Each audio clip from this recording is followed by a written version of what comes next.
Live from the Heartland. I don't think that was Twin Peaks. I think that was more of the Swan Silvertones. Which was cool. It was nice. And, there is a gospel show coming up right after our show with the old-timey gospel, just like the Swan Silvertones. So, when we took in a new partner, Tom Rosenfeld, and we would like to thank the Heartland Cafe for helping to underwrite this show every Saturday morning. For about 20 years now. And when Tom became our partner, Katie and I are very happy to have a partner. He brought in Colin Beaumier. And Colin is I like Colin because he wrestled at Marquette. He lived in North Dakota, and he went to the Culinary Institute of America. And he's feeding me really well here. I'm trying to work out. Don't you love the way Michael makes your life sound so exciting? It is exciting. That North Dakota part. Try this. Yeah. Try that. Try this. The other night I came in, he said, try this. And he gave me a little piece of the revised cornbread. It's okay. I like it. I'm going for it. He had a slice of buffalo heart. He had some... it was still beating. Horseradish, and he had a little drizzle of green stuff with oil. It was delicious. Oh yeah, green stuff with oil. Hey, tell us what it was, Colin. Tell us what it was. Parsley. Parsley. Yep. Welcome, Colin. Welcome. Thanks. Thank you for welcoming me. Now, Colin was here till 1 o'clock last night. There was a benefit for unemployed journalists, and we served a lot of food, had a lot of drink, a lot of good times. Both of you were here late. Mm-hmm. I did go to sleep earlier. And it's okay, Michael. You're older. So, how are you, Colin? And tell us what do you like about the Heartland? Oh God, you only have a few minutes here. That's true. I actually ate at the Heartland way back when I was in Chicago before, and I'm not sure if you've ever had a time where you've been in a place and then you leave and you come back, and that's kind of what Chicago was for me. And coming back, it's funny how things happen. Like the opportunity to work here happened with Tom, and the little road as a journey as a chef. This all seems to make sense in a weird sort of cosmic way, because I'd worked at places that were, this term gets ballied around like it's some kind of hipster phrase with farm to table. Now it's farm to fork. Well, what if you don't have any forks? Is it farm to spoon? Is it farm to spork? A lot of times it's like, well, what's cool now? And let's go in that direction. So the Heartland to me has always been that place, and you don't ever have to kind of hire a group of people to say what it is. It is what it is, and it seems like a very great time to see this flower of a place open up. And I always looked at this place not just as the food, but as the community and the people. There's some people that were here who was here last night. I think I remember seeing you dance. Welcome. Somebody won an iPod last night. But it's a lot. I should have stuck around. Yeah. Of course, I couldn't win it. That customer was not only dancing here, but she was dancing during her workout at the Y, because I spotted her over there. Jazzercise. So Viva Jane Fonda. So, okay. Colin, to me, when we started the restaurant, we didn't know what the heck we were doing. I mean, it was all a surprise. One of the surprises to me was how incredibly gratifying it is to nourish people. Absolutely. I had no clue. And you've been in the business. You chose the business, and you've got professionally trained, and you are incredibly talented. Yeah. There are so many talents that you have to bring to bear on this job, including organizing the staff in a kitchen and communicating with everybody, etc. How has that been going for you these 6 months in the Heartland kitchen, which is old, the heart of the whole deal here? Yes.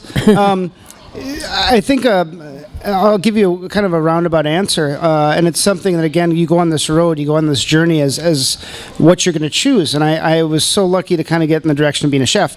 When I was a young boy, the seventh of 8 or 9 kids, depending on the story, and we'll talk about that later. It's actually good. So, I remember my parents having a fight. Now, when you have 9 kids, you might have 2 fully grown adults that never sleep, and they argue about 2 different things with each other. And so I remember my parents being so tired and just talking and getting frustrated. And my mom made she got really mad at my dad, and she made a pumpkin pie. And she was so just out of the loop and angry that she substituted salt for sugar.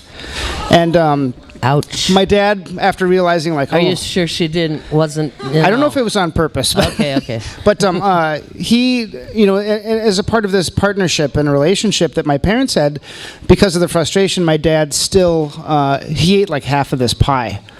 And it's one of these things where after all the Poor training, baby. after all the training and nice things that Michael He talked was in about, so much pain. He's like, It's having to run out of time. He's got to bring the story around. He's like water.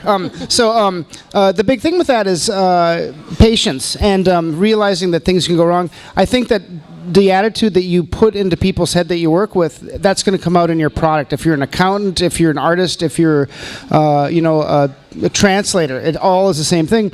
So if I'm in the kitchen and I'm cracking a whip and I'm not being and my heart's not in it, like in the Heartland, it's going to come out in the food. And I tell you what, right now you got a kitchen and you got a staff here that instead of being one of these, you ever notice like chefs in magazines will always grab their chin for like, I hope I don't have to mop today. These really kind of goofy pictures. If I can bring some joy to the people I work with, you hope to God, and it works that it comes out in the food. Colin it comes tells out a lot of jokes. He is quick-witted on his feet. Yeah, he's actually. He's too jokey. Yes. I mean, it's it's like too much. Colin, although Raimundo certainly enjoys What was your jokes. favorite food as a kid growing up? Oh God, this will probably make you laugh. I'm ready to laugh. With a lot of kids, my parents would shop. That was like their way to get out of the house Saturday. Yes. There's a lot of great food. My mom was a fantastic cook. I Just love name everything one she or did. two things. When you woke up in the morning, what would make you smile if she said, "This is for breakfast"? Not the Fruit Loops. Okay. French toast. Her spaghetti was really fantastic. And Spaghetti. My mom, too. yeah, she also made really great pancakes. One time we had a rectangle table. My dad asked for a pancake, and she picked one off a platter at the other end of the table and whipped it and hit him right in the face with it. And so it was a We good didn't time. know that growing we up. were going to talk about the actual dysfunction or part I'd of like your to family. Very Let's functional. go back to food. I'd like to know about the buckwheat crepe dessert. Okay, Tell us about the buckwheat crepe dessert. It's going to be hopefully a fame thing. Buckwheat crepe. You have a lot of people in this demographic for the Heartland, which is welcoming everybody. Gluten allergies. You have celiac slew disease. People just trying to watch their figure, including myself. The buckwheat. It's organic buckwheat. We get it out of a company in Iowa. And with Tom, Heartland Mills. Yeah, Heartland Mills. What a connection. Tom coming aboard as another partner has this fantastic apple butter. You guys should really go to the Heartland store and check a lot of the new things we've got out. Yes. So get the apple butter. yeah, so we've got a lot of bananas here for smoothies and different desserts, and we do banana pancakes once in a while. I look at this and I'm like, look at the neighborhood and look at all this great stuff. So we basically got a Nutella, which is pretty much prevalent in every store now in America versus 10 years ago.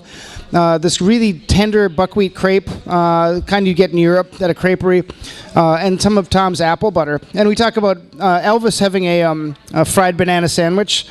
So a lot of Who talks about Elvis having He's a rest in He peace. calls it a Krelvis. So yeah, right? so we created the Krelvis. It's like elements of Elvis and a crepe. So I mean, not of Now, Elvis. I'm going to but ask yeah. one more question. Now, one of the other things we started out. People think we were always vegetarian here, but we did have chicken and fish from day Yeah. one. And one of the things we ended up serving was turkey bacon. Yes. And it, and I got to kind of like it over the years. But then we started bringing in some organic pork. Every once in a while, I'd sneak it in on Katie. And then when Tom came and you came, we actually have had more organic pork. Yep. And you've been making our own bacon here. Yes, sir. So It's tell us about how you incredible. do that. We have Okay. a couple of minutes real quick. For sure. Real quick, too, it's always scary when the radio, you don't want to talk monotone, like first we take the pork, then we talk like this. Nah. Dan Fox in Madison, Wisconsin, I got 400-pound pig from him, and we've got a couple of cured legs working. We've got some brasolia. What I did with the bacon, to show you the mind of somebody who's very strange with a little bit of culinary training, I love chorizo. And I talked to some of the guys in the kitchen who were from Mexico, and I said, have you ever used the same things in chorizo on bacon? They said, no. So we did that. We made a chorizo bacon. I gave some to the bartender at the Red Line, and he came in with a group of people, and we practically sold out of it in a day, people wanting it on burgers. So we've got chorizo bacon. Then we've got Brett, who kind of manages the Red Line Tap. He's got Japanese background. He's American, so I did like a maple cured Chinese 5-spice and sake rubbed. So we did like a half Japanese, half American bacon called the Bretley bacon, and sold out of that. And then just recently, with one of the best Bloody Marys I've had in my life here at the Heartland, I got a hold of some juniper branches, and we did a juniper cured pork bellies. I got about 60 pounds of this too. I just smoked it the other day. The kitchen smelled like heaven, if you like smoke. But we did we're calling it, I used Bombay and maple to make something called a pellicle, so smoke will stick to the pork. So we're calling it like bomb bacon. So, bomb bacon. Real subtle. Only at the Heartland. Yeah, Bomb bacon. Lots of it. But no, it's been a joy. He likes it's been to a joy. put a slice in a Bloody Mary. Yeah, it's really tasty. In other words, Colin is opening up our minds to new and great food things, and I Subtly. love it. Yeah. Huh? Subtly. You don't want to be like. Subtly, yes. And what weight did you wrestle at when you were up at Marquette? Oh God. What weight didn't I? Let's talk about pickup Yes. trucks. 167.